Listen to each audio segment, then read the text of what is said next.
우리 하나님의 말씀을 함께 보도록 하겠습니다. 하나님의 말씀 출애굽기 15장 22절에서 27절까지의 말씀입니다. 우리 한 절씩 교독하도록 하겠습니다. 제가 먼저 읽겠습니다. 모세가 홍해에서 이스라엘을 인도하매 그들이 나와서 수르 강야로 들어가서 거기서 사흘 길을 걸었으나 물을 얻지 못하고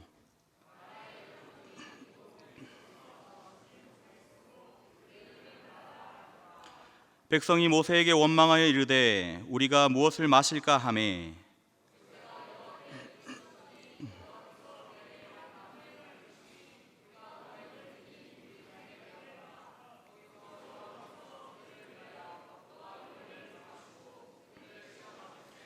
이르시되 너희가 너희 하나님 나 여호와의 말을 들어 순종하고 내가 보기에 의를 행하며 내 계명에 귀를 기울이며 내 모든 규례를 지키면 내가 애굽 사람에게 내린 모든 질병 중 하나도 너희에게 내리지 아니하리니 나는 너희를 치료하는 여호와임이라.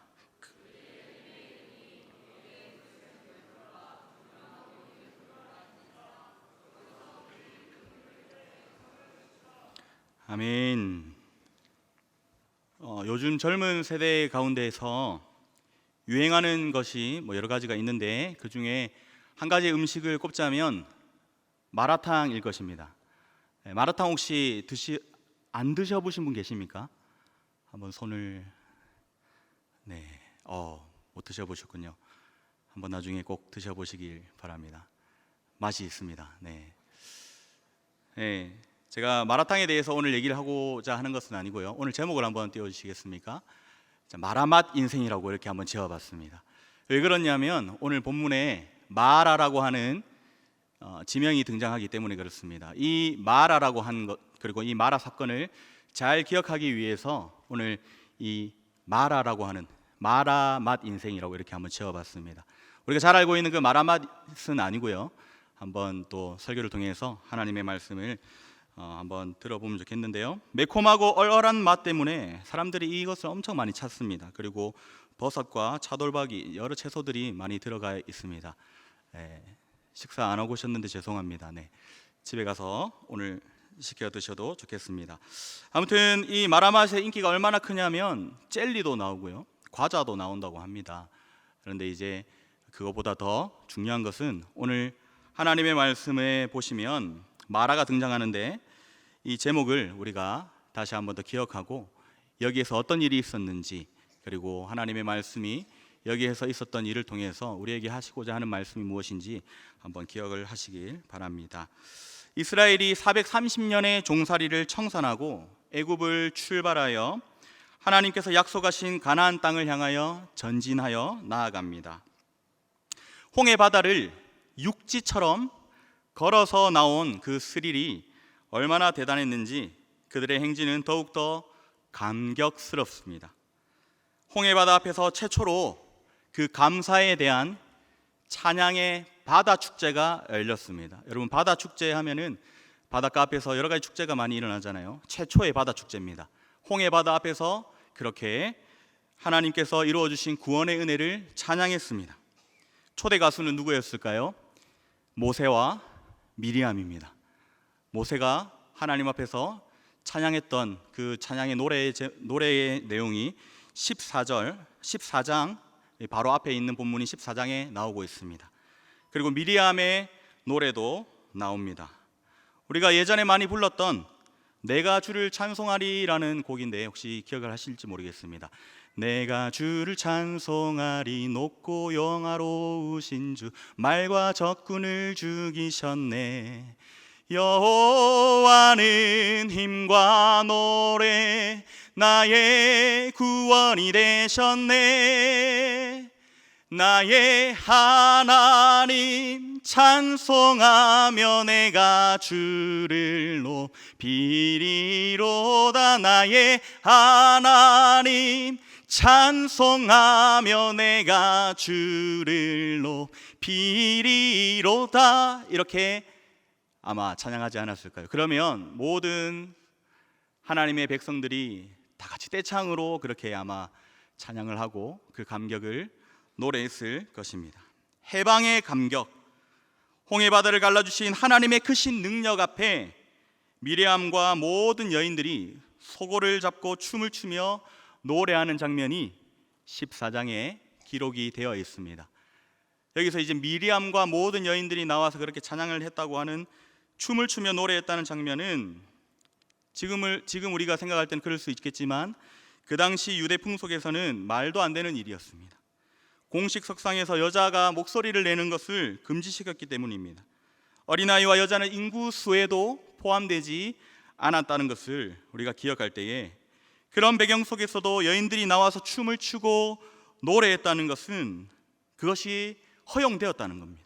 한마디로 범국민적인 승리를 주신 하나님께 모든 사람들이 나와서 찬양을 했다는 것입니다.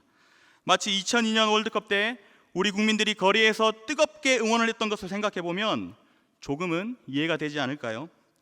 처음 본 사람들과 막 어깨동무를 하고 그렇게 기뻐하며 승리의 그날을 외쳤었습니다. 거리마다 자동차 클락션 소리가 이렇게 하면 어떻게 했습니까? 그냥 웃었습니까? 대한민국 이렇게 하지 않았습니까? 저만 그렇게 했나요?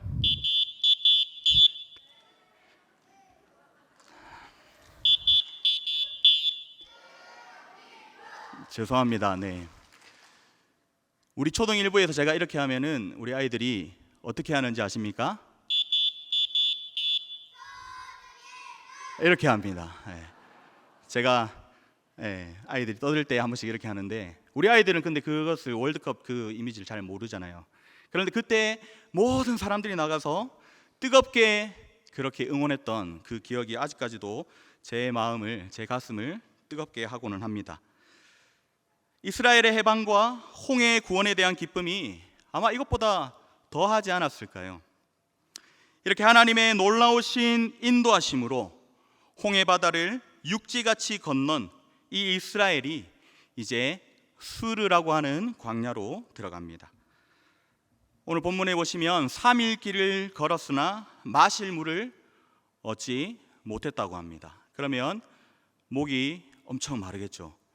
저도 목이 좀 마릅니다. 잠시만요. 애굽 땅을 걸어 나온 지 한 열흘 정도의 시간이 지났습니다. 그 시간 동안 물을 구하지 못한 거예요. 홍해를 건너오면서도 물을 마시지 못했습니다. 열흘 동안 지나오며 챙겨왔던 그 물들도 이제 다 마시고 소진되었습니다. 또한 급하게 나오느라 물을 챙기지 못한 사람들도 아마 있었을 것입니다. 그래도 그들은 이때까지 참았습니다. 참을 수 있었습니다. 왜 그렇게 했을까요? 왜냐하면 하나님께서 보여주신 그 홍해의 기적이 너무나도 컸기 때문에, 그 감격이 아직 가슴에 남아있기 때문에 그랬습니다. 하나님께서 홍해도 갈라주셨으면 그 물 뭐라고, 하나님 물 주시겠지, 이러한 마음이, 감격이 있었을 것입니다. 그러나 이제 얼마 버티지는 못할 것 같습니다. 이때 마라라고 하는 곳에 이들이 이르게 됩니다. 그렇게 다 가보니까 드디어 물을 만났습니다. 물을 발견하고 얼마나 기뻤을까요? 많은 사람들이 달려가가지고 그 물을 마시기 시작합니다. 그런데 이게 웬일입니까? 도저히 그 물이 써서 마실 수가 없는 것입니다. 그들이 소리치기를 마라! 마라! 마시지 마라!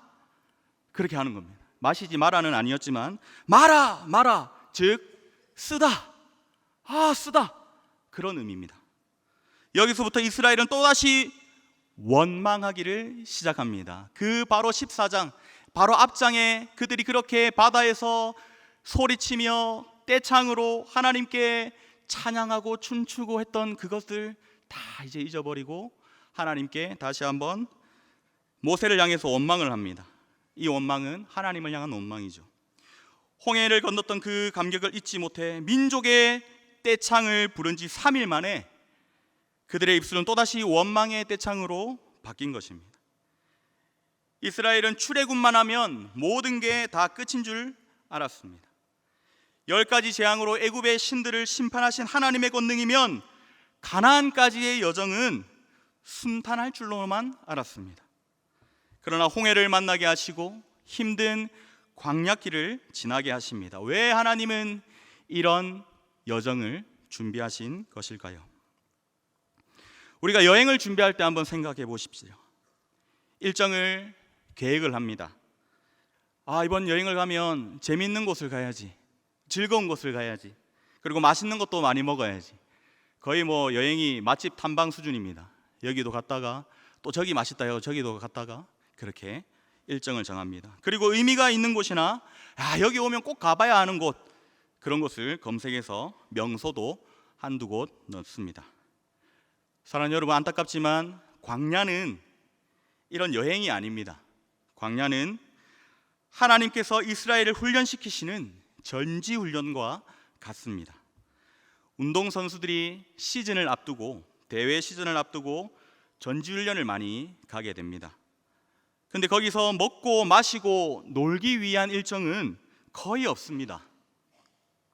아주 잠시 맛보기 여행은 있겠지만 모든 일정은 고된 훈련이 대부분입니다.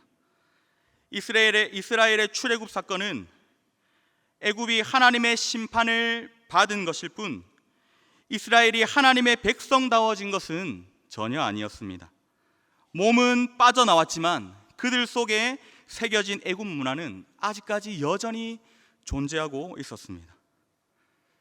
그들은 더 하나님을 알아야 했습니다. 그리고 그들은 이런 것에서도 무너질 수밖에 없는 자신들이라는 그 자신을 더 알아야 했습니다. 하나님께서는 이런 이스라엘을 훈련하기 위한 장소로 이 광야를 선택하신 것입니다. 신명기 8장 2절 말씀입니다. 내 하나님 여호와께서 이 40년 동안에 내게 광야길을 걷게 하신 것을 기억하라. 이는 너를 낮추시며 너를 시험하사 내 마음이 어떠한지 그 명령을 지키는지 지키지 않는지 알려 하심이라.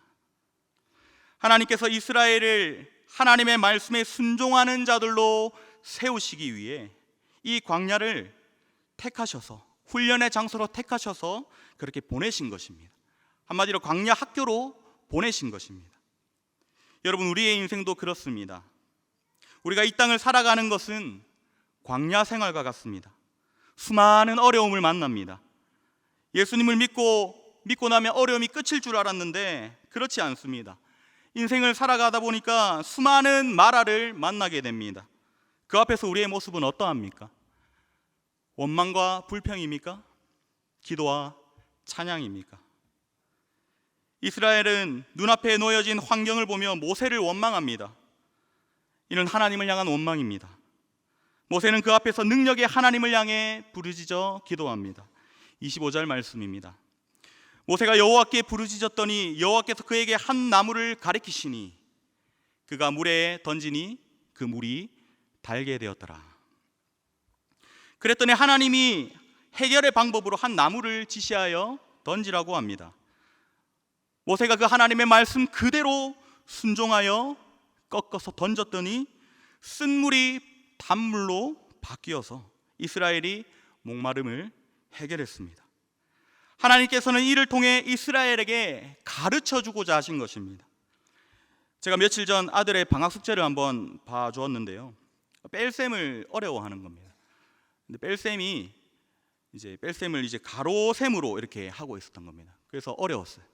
근데 제가 잘하지 못하지만 그래도 초등학교 2학년 수준을 할 수 있잖아요. 그래서 세로셈으로 이렇게 가르쳐 줬어요. 세로로 이렇게 계산하면 쉽단다 하면서 가르쳐주고 방법을 가르쳐주니까 금방 푸는 거예요. 아이가 포크를 사용하다가 이제 젓가락질을 하려고 합니다. 그러면 젓가락질, 엄마 아빠 따라서 자기도 젓가락질을 하고 싶잖아요. 근데 쉽게 따라하지 못하죠. 어떻게 합니까? 반찬을 콕콕 찍어서 그렇게 먹습니다. 그러다 보니까 자꾸 실수를 하고 떨어뜨리게 되죠. 그러나 그때 하는 방법을 보여주고 가르쳐주면서 처음엔 힘들어도 이렇게 하는 것을 가르쳐주면 아이들이 금방 조금 지나면 따라할 수 있게 됩니다. 모세가 하나님의 말씀에 그대로 순종하였더니 쓴물이 단물로 변하게 된 기적을 보여주시며 인생의 여러 고난 앞에서 하나님의 말씀에 순종하는 법을 가르쳐 주시는 것입니다.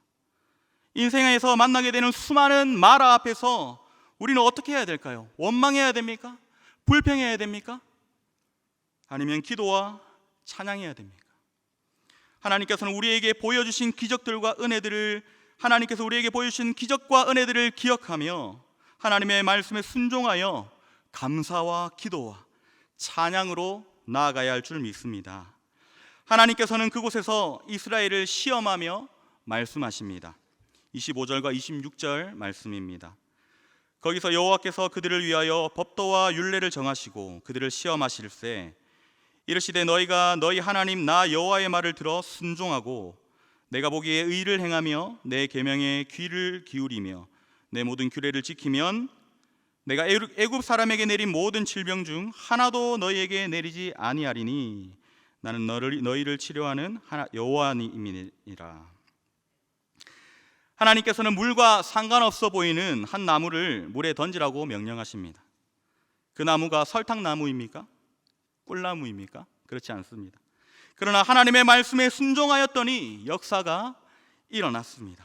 그 순종을 통해서 쓴물을 단물로 치료하였듯이 앞으로 하나님의 백성 이 이스라엘이 광야에서 혹은 가나안 땅에서 단물을 마실 수 있는 길은, 하나님의 은혜를 경험할 수 있는 길은, 그들이 살 수 있는 유일한 길은 하나님의 율례와 법도에 순종하고 따르는 것뿐이라고 하나님은 말씀하십니다.